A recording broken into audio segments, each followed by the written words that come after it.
कैलाश, जहां बर्फ भी तपस्या करती है, जहां समय ठहर जाता है और जहां अहंकार भी सिर झुका देता है। यह कहानी है शक्ति और बुद्धि के संघर्ष की। एक ओर महादेव के पराक्रमी शिष्य परशुराम और दूसरी ओर बुद्धि के देवता बाल गणेश।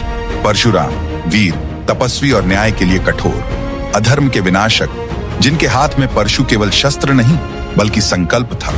पर जब शक्ति के साथ अहंकार जुड़ जाए तो वही शक्ति परीक्षा बन जाती है। और यह बालक साधारण नहीं है। बाल शरीर में अपार ज्ञान, शांत मुस्कान में गहन विवेक। गणेश बुद्धि, विनम्रता और धैर्य का स्वरूप। एक दिन परशुराम अपने गुरु महादेव के दर्शन हेतु कैलाश पर्वत की ओर बढ़े।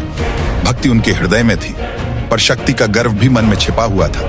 कैलाश के द्वार पर बाल गणेश द्वारपाल बनकर खड़े थे। यहीं से शुरू हुआ शक्ति और मर्यादा का टकराव। स्वागत है परशुराम जी, लेकिन अभी पिताजी ध्यान में हैं। उनका आदेश है कि उनके ध्यान के दौरान कोई अंदर प्रवेश न करे। मैं उनका भक्त हूँ, उनका शिष्य। मुझे कोई रोक नहीं सकता। मुझे उनसे तुरंत मिलना आवश्यक है। भक्ति तब पवित्र होती है जब मर्यादा के साथ हो। जब तक पिता ध्यान से बाहर नहीं आते, आपको रुकना होगा। मैं विष्णु का अवतार हूँ, मुझे कोई रोक नहीं सकता। चाहे अवतार कोई भी हो, यह द्वार शिव का है और शिव के नियम सबके लिए समान है। हटो बालक, अन्यथा परिणाम तुम सह नहीं पाओगे। बल से मार्ग नहीं मिलता, बुद्धि से मिलता है। परशु उठा, आकाश कांप उठा, पर गणेश ने बल का उत्तर बल से नहीं दिया। उन्होंने स्थिरता को चुना, विवेक का मार्ग चुना। उस क्षण गणेश ने युद्ध नहीं चुना। उन्होंने अपना एक दांत त्याग दिया, पर अपना कर्तव्य नहीं छोड़ा। यह था बलिदान, कमजोरी नहीं, यह थी बुद्धि की विजय। जब मर्यादा टूटने लगी तो स्वयं महादेव प्रकट हुए। कैलाश मौन हो गया और शक्ति को दिशा मिली। बस परशुराम, शक्ति बिना बुद्धि के विनाश लाती है और बुद्धि बिना विनम्रता अधूरी है।